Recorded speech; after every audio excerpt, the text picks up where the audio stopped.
There are some government loans, obviously, for those that prefer a government loan over, say, a conventional type loan.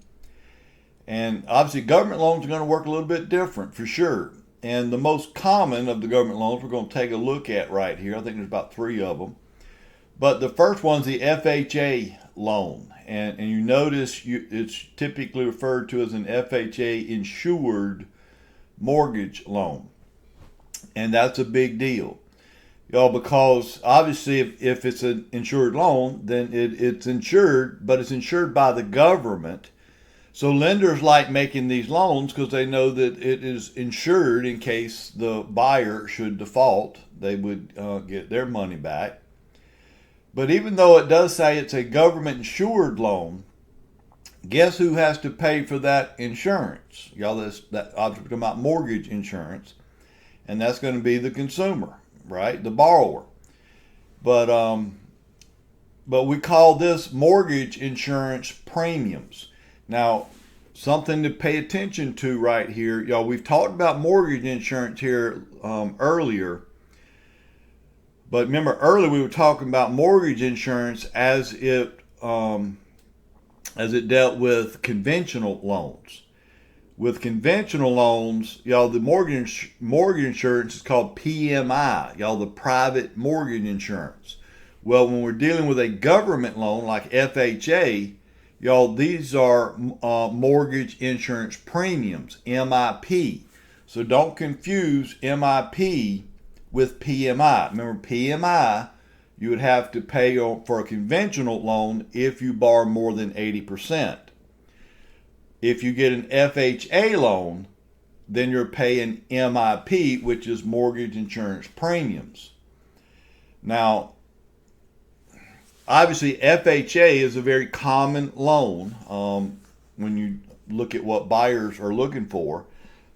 And obviously, one of the biggest reasons this is such a common loan, it typically requires one of the least amount of down payments. Y'all, only 3.5% for a down payment, right? With a conventional loan, you got to put down at least 5%. But even still, you're going to be paying the PMI, right, with the conventional.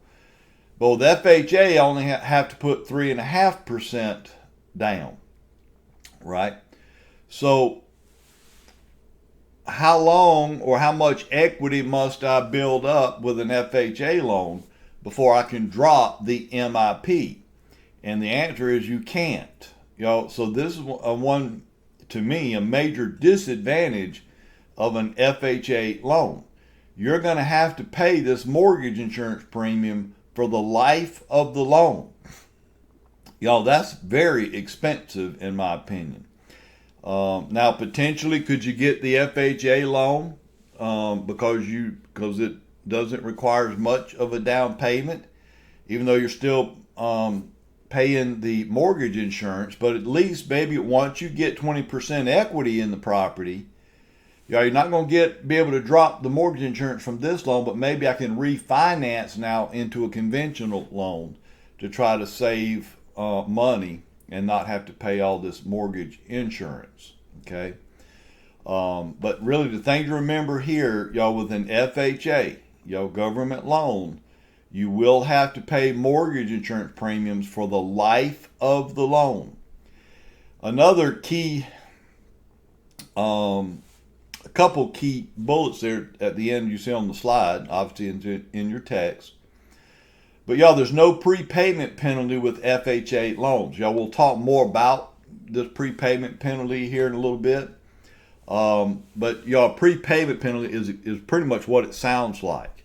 If you were to pay your loan off early, y'all say you got a 20-year loan and you paid it off early, then you would get hit with a prepayment penalty.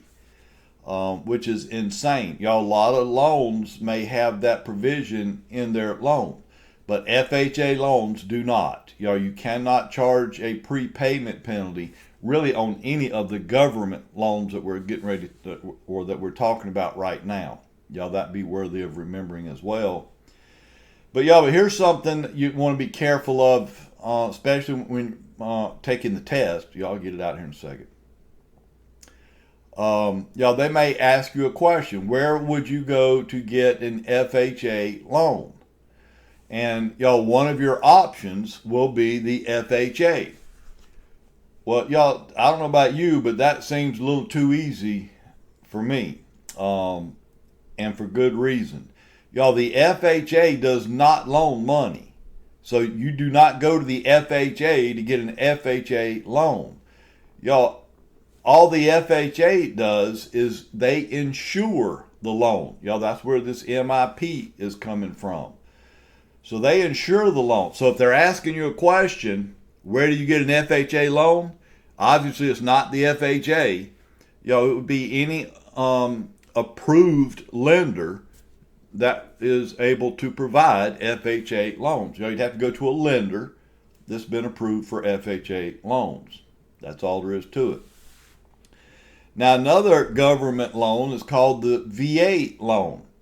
Now, you'll notice when it comes to VA, this is not a government insured loan. Rather, it's a government guaranteed loan. So that now the government's guaranteeing this loan for the lender, or at least a certain amount of it. Okay? But can anybody get a VA loan? Obviously not. You must be a veteran in order to get a VA loan. You got that COE stands for Certificate of Eligibility. So you would have to be able to provide that COE in order to get a VA loan. Now, can anyone assume a VA loan? And obviously we're talking about loan assumptions here, which we're going to be talking about more in the next module. But loan assumptions are what it sounds like. If I'm selling my house and I still owe money on the house, still have a loan, is it possible that the buyer could just assume and just basically take over the payments that I had? Potentially so. We'll talk more about how that would work in the next module.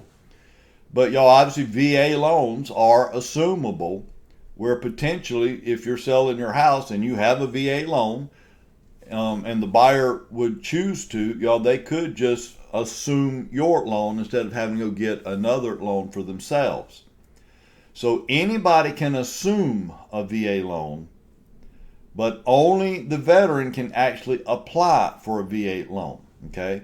Another one of the popular benefits of a VA loan is this one is 100% financing. So potentially you would not have to make any down payment to get a VA loan. Okay. And again, because this is a government loan, again, they cannot charge any prepayment penalties in case you pay the loan off early. So that's a good thing there. Now, the next thing we need to talk about, again, still concerning the VA loan, I was talking about restoring eligibility. And, here's what we're talking about here. For veterans, basically they get qualified for a certain amount. So let's say it's $300,000. Okay, so you're qualified to get up to $300,000 in VA loans. Well, where you could run into a problem is if you're when you go to sell the house, and again you still owe money. Y'all say you borrowed $300,000, but now you still owe $200,000. Well, the problem you got right now, if you're the veteran, you only have $100,000 of eligibility left. Right? So when the next house you go to buy, you might need more than $100,000, obviously, to buy that house, because it's probably going to cost more. So you could run into an issue. But as long as you pay off that loan, obviously when you go to sell it, that pays off the proceeds. Well, then that would restore the full amount of eligibility, $300,000 or whatever it is you qualify for, right? So that would be one way to restore. But what you might want to be careful here, if you're a veteran or working with a veteran, a lot of people would probably like the opportunity to assume your loan. If I'm buying your house and you have a VA loan, I might like to have the opportunity just to assume your loan.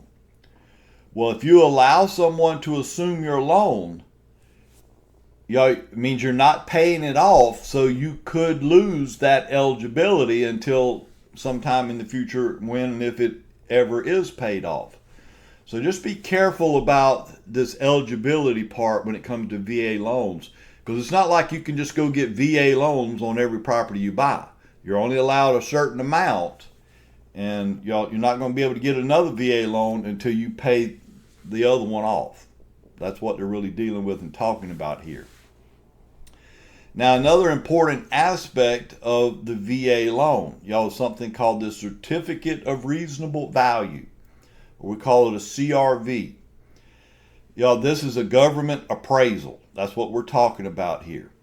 Now, we already said when you get a VA loan, one of the huge benefits of a VA loan is there's no down payment. They offer 100% financing. However, there's a little bit of a caveat to that. The VA will loan up to 100%, but they'll only loan up to 100% of whatever the CRV, this government appraisal, comes back at. And that's all they're going to loan. Okay? So say you've got a house under contract for $300,000. And the CRV, the Certificate of Reasonable Value, which again is a government appraisal, but that appraisal comes back at $290,000.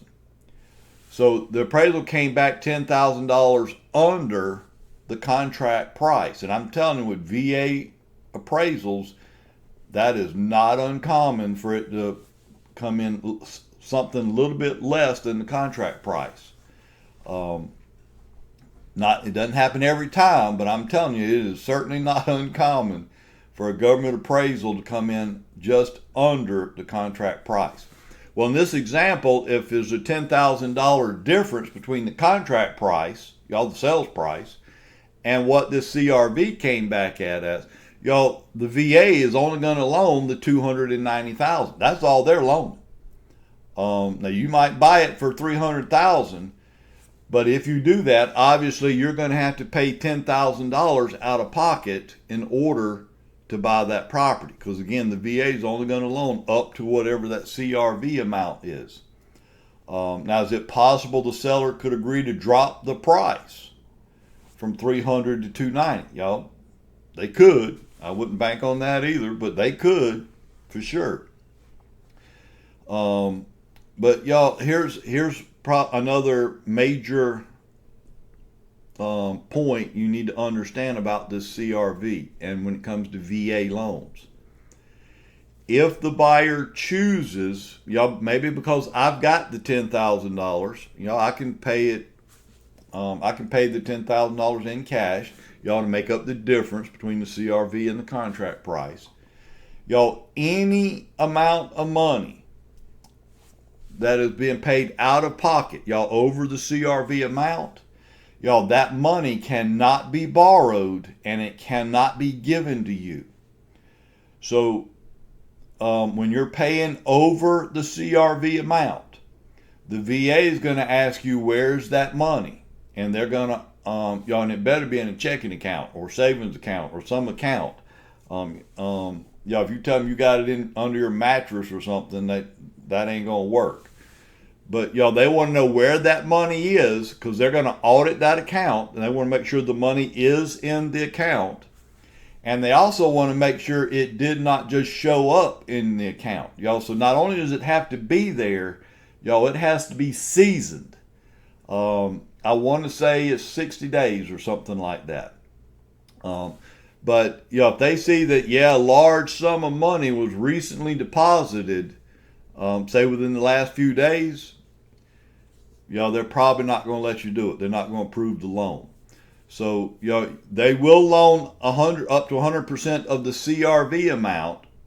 And if you want to pay more than that, you can, but you better have that money saved, stashed away somewhere, that they can show that, somebody didn't just give it to you or something along those lines. So that's kind of the caveat to that 100% financing for VA loans. And then, the next loan we need to talk about is this USDA loan. Again, this is another government loan, very popular for rural areas. You cannot get a USDA loan on any property. It must be considered a rural property. So you're not going to buy a house downtown or in town. It's got to be out of town in a rural area.